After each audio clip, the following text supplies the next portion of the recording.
The language that attempts to show white culture superiority over non-white cultures under the guise of objective analysis. It's all a system designed to show white supremacy. I didn't realize Adam left. What a sneaky motherfucker.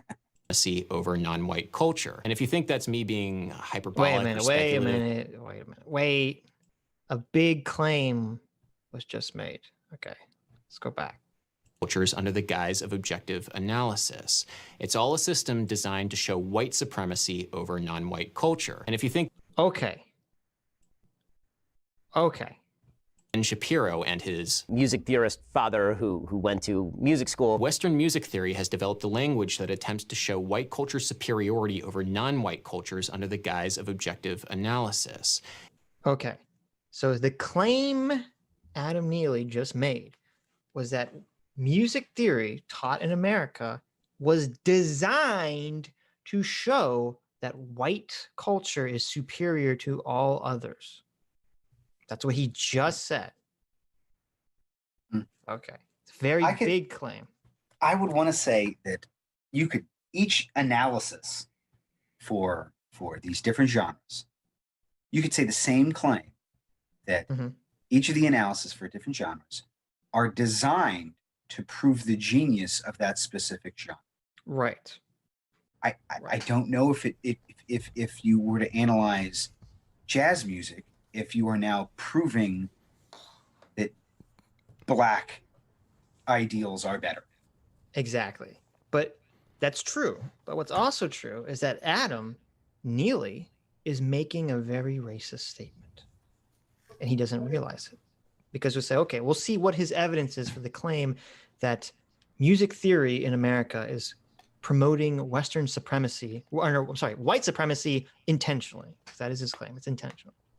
It's all a system designed to show white supremacy over non-white culture. And if you think that's me being hyperbolic or speculative, no, that's exactly what Schenker set out to do with his theory of music. He said very explicitly, I think of music like I think of people. I have a unified worldview. There's a hierarchy. White people are at the top. There's a hierarchy. The foreground is at the top. Also, the 11 or 12 composers are clearly at the top. And then he always used the word genius. Genius was code for white. It was also code for German. Okay. This is the crux of their argument, which is incredibly wrong. So much so that it's not only is it racist, but it's basically bordering on a lie. Okay.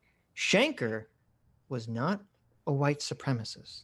Schenker was a German supremacist who had a strong disdain for all other white people. The important, okay, this is what annoys me so much when they remove things from their context. They're trying to look at Schenker from the year 2020 instead of trying to understand him in his own historical context.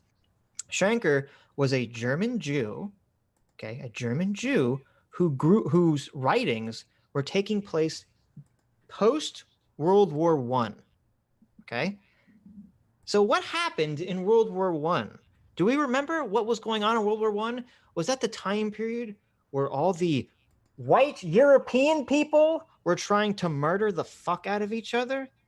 So I don't think, do you think that a white European, a white German Jew had some sort of idea, some sort of fanciful idea that there was some mystical, magical, unified white culture right after his country and while his country is in the middle of fucking war with all these other white countries?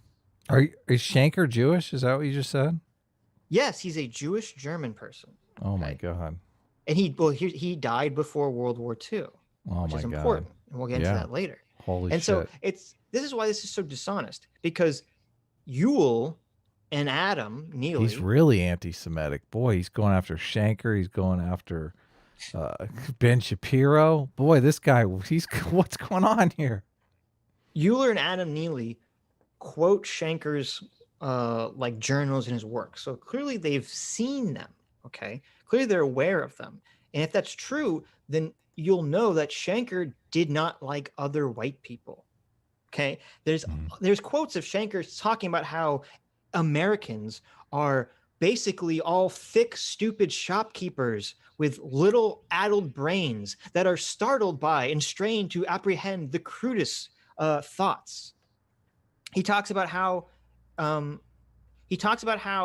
Americans, English, the French, Italians, and Russians, all white people, are nations of primitive races operating under an equality delusion.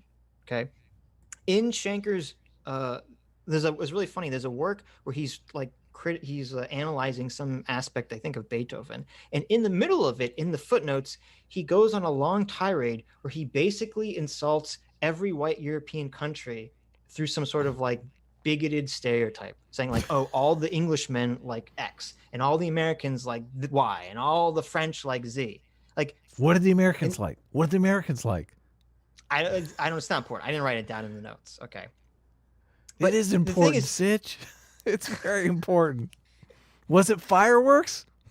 Because I like fireworks. Okay, so here he goes. He says, this is Shanker. Okay, this is the supposed white supremacist talking about English and Anglo-Americans. He says, dimly sensing their mental inability and their lack of character, oh my God, clean cheeks with rouge, only to make a better outward impression, as may be true of the English and Anglo-Americans, to whom hypocrisy is the most complete expression of their soul.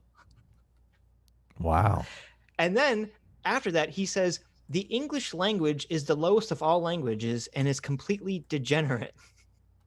Oh boy, everyone's throwing around the degenerate. But this is what drives me so crazy. Shanker, first of all, is a product of his time. Okay, his writing is in the middle of and after a war where Germany is fighting the rest of Europe, and then after the war, Germany not only loses the war to other white European countries, but is basically embarrassed. Right. Yeah. All the things that totally. Germany is basically destroyed post World War I, and to such a degree that all the Germans felt so defensive that they were being embarrassed, and that's what helped Hitler's rise to power. So this is the context that you have to understand Shanker's viewpoint of the world, okay? So that's one thing. But then the second thing, it's so fucking racist to take a guy who's making all these claims about German superiority, who does nothing but criticize and is nothing but bigoted towards other white European countries, and try to pretend like Shanker is promoting some sort of unified white supremacy, some sort of unified white identity, when he's literally doing the fucking exact opposite. Maybe they're just idiots. Well, maybe they don't know this. Adam Neely might be an idiot. It's very possible. But I read and I went through Professor Yule's paper, and he quotes a lot of Shanker's quotes, so he should know better than this. We should write him a very strongly worded letter and see if that gets through to him. What do you think? I don't think it will get through to him. What do you want to do? This is some hypocrisy in the world. We have to fight this head on. They're going to call us racist, homophobes. I do want to make a video on my main channel about this, just because this one point drives me so crazy, that they're just literally is the most racist shit ever that they're talking about. They're creating a racist narrative. Yes. Very and they're being racist. And that's what's so ironic. They're being racist while doing it. Well, they're allowed to, though, because they have they don't have you have to have privilege. I don't know if you know this, but you have to have it's prejudice plus power is what racism is. Of course. Yeah.